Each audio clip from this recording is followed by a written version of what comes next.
Hello everybody, I'm Blaze and Rebecca, and welcome back to Lads in Distress. We're here with Prince Zel and Princess Charming, the character we're playing, and ready? Oh yeah, we're gonna read. Yes, thank you again, Charming. You have no idea how much this means to me.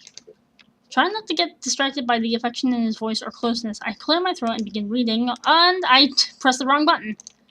Zel looks practically captivated by the story, often grasping in childlike excitement at some of the more exciting parts. I find myself becoming more and more involved in the story as I read, half due to Zel's contagious enthusiasm. At some point, I even start making sound effects as though I were reading a bedtime story to a child, causing Zel to giggle and blush. I soon lose track of time as I continue reading, pausing to catch my breath at certain times. Eventually, Zel's breathing slows. Out of the corner of my eye, I notice that Zel's eyes are closed, his head on my shoulder, and a content smile on his sleeping face.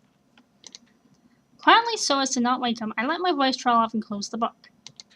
Zel's steady breeze tickle my neck as he inhales and exhales. He looks so carefree and innocent when he sleeps that my lips involuntarily curve up into a smile. Zel. I breathe out his name softly as I give in the urge to brush the errant strands of hair out of his face. The fluttering in my stomach comes back once again in full force, giving me no choice but to admit my feelings. Oh!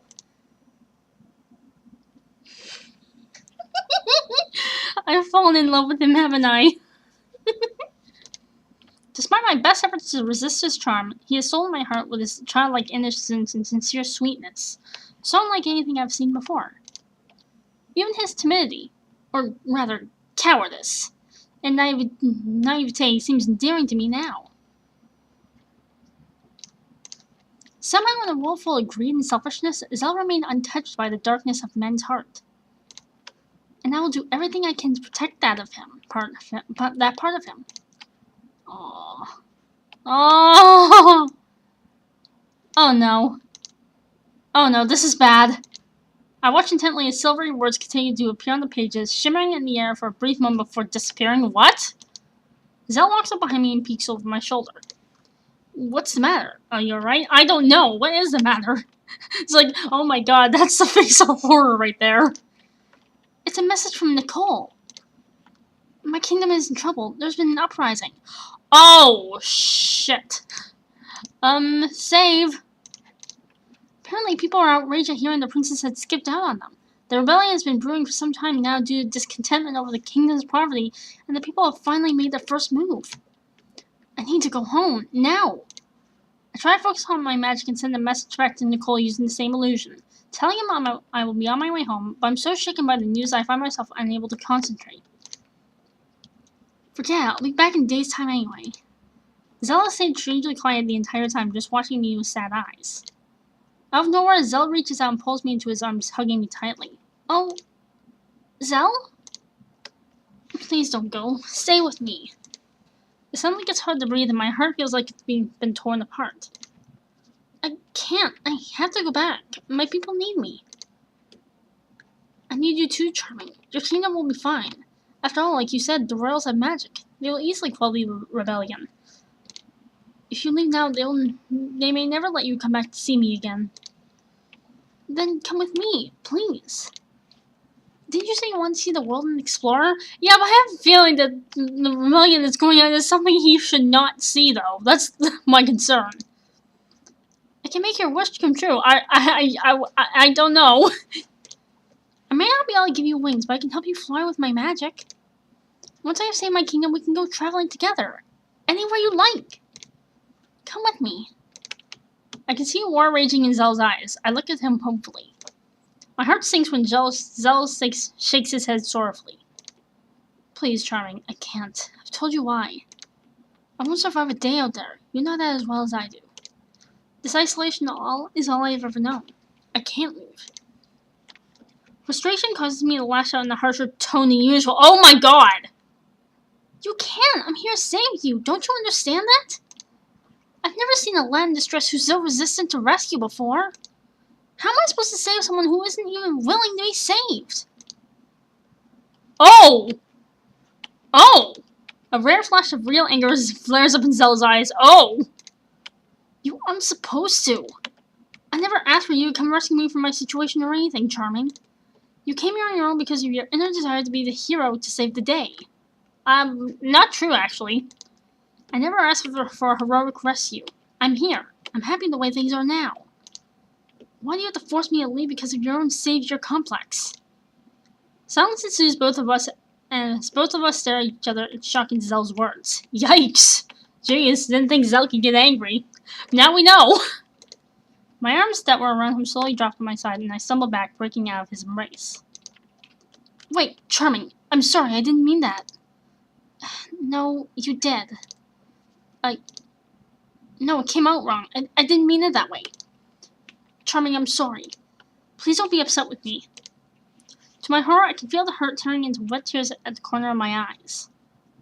Oh, is that how Zel really feels about me? Does he really think of me as only trying to fulfill my own agenda by saving him? Does he really think I have a savior complex? Charming, please. I'm sorry, I just want you to stay with me. Zel takes advantage of my hesitation to wrap his arms around me again. I let him, too caught up in my sadness and hurt, longing for the comfort that he is offering, even though he is part of the reason behind my tears. He murmurs against the top of my head. I'm sorry, Charming. I really am. I didn't mean to hurt you. I'm so sorry. Please don't cry. No, you were right. I do somewhat have a savior complex. I've always been taught since I was a child to help people, especially my people. But I guess I took it too far. I shake my head and give a wry smile. I've been forcing my help on those who don't even want it, like you. And probably my people as well. No, don't say that. I do need you. Your people love you too. Regardless, I've done so many things I don't want to out of a misguided sense of heroism, like the political marriage alliance I mentioned to you.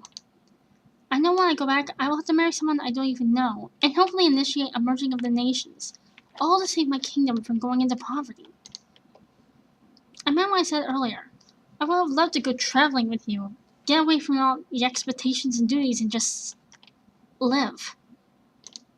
Zel seems at a loss of words at this turn of events. In fact, he looks so lost and baffled that I can't help but giggle through my tears. Please don't giggle through your tears.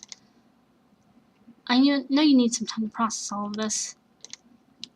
I also need some time alone. I'll just be right outside. I'll be back in a little. Before Zel can stop me, I have already climbed out the window and levitated myself down to the ground. Teacher! I turned to see the dragon rushing towards me, his oddly shaped eyes dancing in excitement. I let out a small groan. Ugh, I'm getting sick of you, dragon. This is not what I meant by alone time. Teacher, I haven't seen you in a long time. Stuff has been happening. Are you still mad at me? Please don't be. I'm sorry. I would hope you're sorry. I understand what I've done wrong now. I will let Prince Zel go if he wishes. That's kind of the thing. I'll be a good dragon, so please stay and teach me how to create flames like yours. The dragon looks so eager that I feel bad about what I'm about to say. I reach out cautiously to pet his head. He leans into my touch a bit more, seeming to like it. I'm afraid I may not be staying for much longer, dragon. No, why? We never even begun our lessons. You can't leave yet. If the dragon could cling to the hem of his dress and burst into tears, I think he would. Okay. I can't resist a smile at the mental image. I swear he acts more like a young child than a dragon half the time. This is true! I'm sorry. I know I'm being really selfish. I know I'm letting people down. Where are you going? Are you heading back to your kingdom? No. Yes. I hesitate. I don't know. I haven't made up my mind yet. Part of me is bound by duty to go home, calm the rebellion, and go through with the marriage plans like the good princess I'm supposed to be. Another part of me just wants to run away, go see the world and be free. But my heart is also calling for me to stay with Zel here. Jeez, 3 friggin' choices. No pressure or nothing. I don't know. Why am I even spelling my heart out to you? The dragon has moved into a sitting position while I was talking, blinking at me with those strange eyes. Apparently dragons are counselors now! Adventures sound nice. Well, of course... I vote Avengers. I let out a chuckle, reluctantly amused. I'm pretty sure someone would agree with you there. Thanks for the vote. I'll keep that in mind. You can also take me with you. He's a dragon. He can fly everywhere. I can be your ride. Exactly. Thank you, dragon. I'll take you where I want to go. You can teach me magic during our journey. Again, another point fact. Perfect solution, right? Yeah, it's just... Dragon looks so delighted with himself that I can't resist patting his head again. Aww. We'll see, Dragon. We'll see. Thank you. It's been nice talking to you. Well, thanks for being of no help at all. Anything for my teacher. I guess thanks for listening, I suppose. Oh, hi! Hey, Zel, how you doing? Teacher, why are you calling me here? I don't know. It's probably because I'm gonna make a choice. Have you made your decision? Oh, boy. The dragon peers down at me expectantly, and I chuckled despite myself. Oh. Well, yes, I have. I look around at Zel and dragon with a sigh. I really hope I don't end up regretting this. I have to force the words out of my mouth, for they are as consequential as they are tempting. I'm not going back.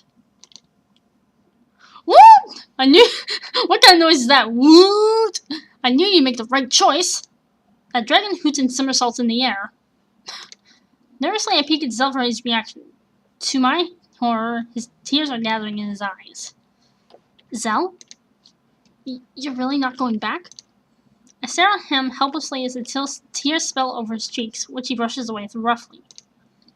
Are you not happy about this? Do you want me to go? No, I'm really glad. I'm just so happy you're not leaving. He takes a long stride forward and pulls me into his arms. He buries his face into my hair and mumbles. I couldn't stand the thought of you leaving me. I only just found you. Or, rather, you only just found me. Yeah, that's probably actually the case. Closing my eyes, I snuggle closer into his warmth. You should have told me before I made my decision. What if I had chosen to leave? I would have left with you. I pull away, shocked. Really? Wait, what? No, but you just said earlier. Zel's eyes meet mine, his usual shyness disappearing for once as he speaks with a tender smile and rare determination. No! In his expression. I would go anywhere with you, Charming. Even if it means return to a life of atrocity and political struggles, I would. I didn't realize how much I would do for you until I thought you would be leaving without me for good. I don't... Flustered and thoroughly confused, I look away. Stupid! You could definitely have told me that before I made my decision, too! Zel raps, wrapping me in his arms again. Aww. You can still change your mind. I know how much Lunar Kingdom and its people mean to you, and I know your sense of responsibility won't allow you to disregard your family when they're in need. I meant what I said. I would go anywhere with you. If you are willing to leave the confines of your heritage for me, I can leave the confines of my fears. So what do you say? Do you want to go back to Lunar Kingdom, or run away with me? My head spinning, I put up one finger to indicate I need a moment to think. Give me a moment! If you had just said this hours ago, we would already be on our way home. Yet, after I've already made my decision to not go back, I felt a strange sense of relief and freedom. What should I do? Save? I look up at Zel for strength and comfort, and as expected, his gentle smile grounds me while making my heart pound at the same time. And just like that, my mind is made up. I would never wish to cause any discomfort or unhappiness to Zel. If he doesn't like the court life, then we shall stay far away. I won't change my mind. It's alright. Lunar Kingdom can defend itself just fine. Our kingdom's power rests on the fairies, and they're all on the monarchy side. The politics there will be hectic for a while, but that's alright. While it pains me to admit it, I'm not integral enough to our government that my absence could affect anything permanently. Lunar Kingdom is unlikely to fall anytime soon. Which means I'll be here to annoy you as long as I want, whether it's here in this tower or anywhere else in the world. You won't be able to get rid of me until I feel like going back home. Perhaps in a couple of years, and we'll get to that in the next part, possibly. See ya!